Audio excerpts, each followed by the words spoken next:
প্রজন্ম চত্বর। তো আমার সঙ্গে এখন তিনি আছেন, উনি ফরিদউদ্দিন মাসুদ, কিশোরগঞ্জের শোলাকিয়া মসজিদে, শোলাকিয়ার যে বড় জামাত হয় ঈদের জামাত, সেই জামাত ইমামতি করেন। উনি একটু আগে এসে এখানে সংহতি প্রকাশ করেছেন, আমরা তার সঙ্গে কথা বলবো।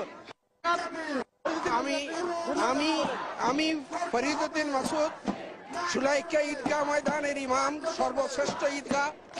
আমি এর পক্ষ থেকে এই সমাবেশের সাথে একাত্মতা ঘোষণা করছি, সমাবেশের সাফল্য কামনা করছি এবং সকল রাজাকারদের, বিশেষ করে গোলাম আজম নিজামী, কাদির মোল্লা, সাইদি, এদের সকলের ফাঁসি এটা শুধু প্রত্যাশা নয়, এটা আমাদের স্পৃহা, এটা স্পৃহা আমাদের।